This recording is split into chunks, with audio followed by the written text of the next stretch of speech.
Well, good evening, Dr. Grossman. And Hi, Al. how are you? Before we move into questions tonight, we want to discuss with you any particular thoughts that you have over this week's health news for our community. Anything in particular? Well, Al, you've got a big group tonight, and hello from Chicago.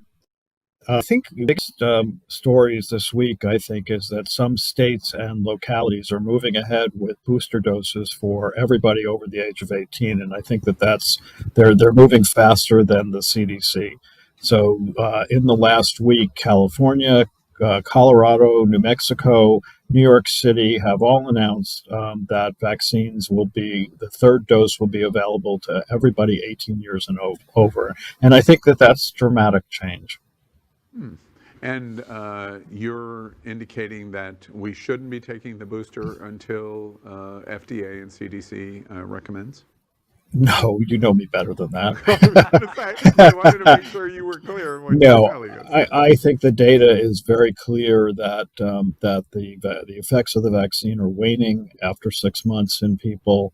That as we head into this winter season and a holiday season, that getting that third dose really makes sense for everybody. Yeah, and it's not like we have a supply problem here in the U.S. I think many people in Florida, where this hasn't gone through, are going to the drugstore and saying that they have an immunosuppressive disease, and nobody's really asking any questions. And I don't fault them for that because I think the CDC is moving way too slowly on this. Well, and Dr. Grossman, of course, in Florida, you've recently left, but in Florida, we don't have COVID-19 here. There is no pandemic issue. So, is that what the legislature decided this week? That's what my governor tells me, and I believe my governor. All right, let's jump into tonight's questions.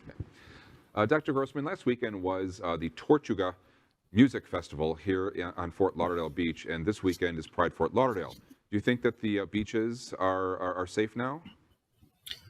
I think beaches are safe in general. I'm not sure about these huge events. Here in Chicago, they had Lollapalooza, and there were a certain number of infections that kicked up, but it wasn't as bad as people had predicted it would be, and that was certainly 400,000 people. I think a lot bigger than the events in Fort Lauderdale. I think certainly if people are vaccinated that we can be more relaxed. In a crowd situation like that, I don't think there's anything wrong with wearing a mask. Of course, that's not going to probably happen in Florida.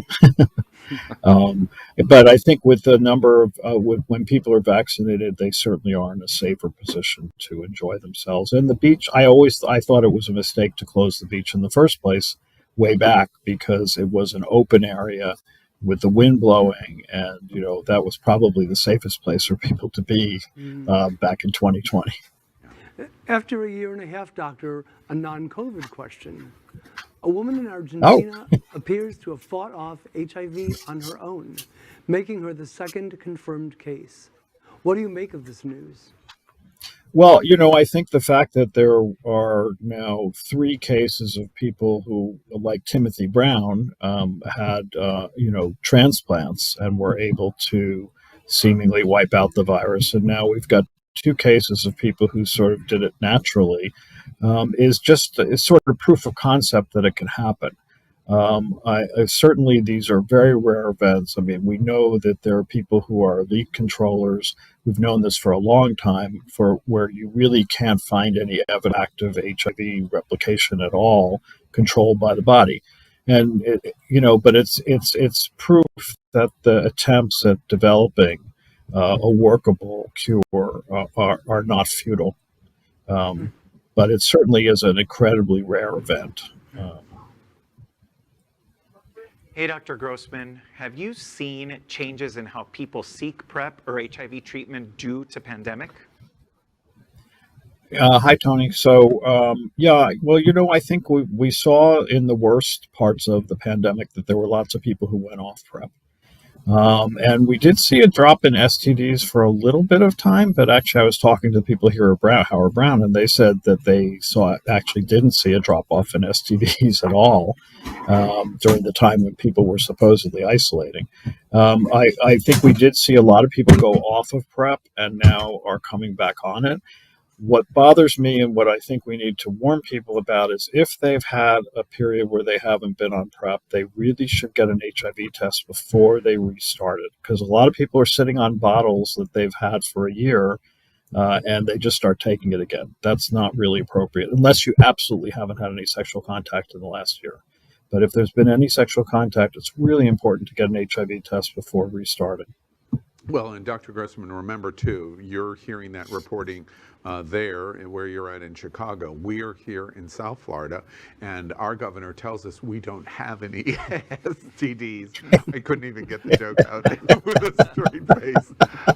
All right, well, that is the. I know that they have them all. They're going to get them all in Tallahassee. Yeah, exactly. That is this evening's Queer News Tonight's Q&A on LGBTQ plus health and pandemic. We're here every Tuesday night with Dr. Howard Grossman to answer your questions. Dr. Grossman is a nationally known and is now part of the team at Howard Brown Medical Center in Chicago, one of the largest LGBTQ healthcare facilities in the Midwest. Howard used to live right at the corner of Dixie and Wilton Drive, and I told him he would get to one horrible moment, which he has tonight. Congratulations to you. You've moved to Chicago, and now you're indoors, and indoors you have to wear a jacket. 72 here right now in Wilton Manors, Fort Lauderdale. You enjoy It your was winter. 56. It was 56 here today, but it snowed. snowed yesterday. Yeah, it snowed yesterday and it's 56. Yeah. All right, well, you enjoy your winter, Howard. You enjoy your winter. So thank you very much for being with us again this week.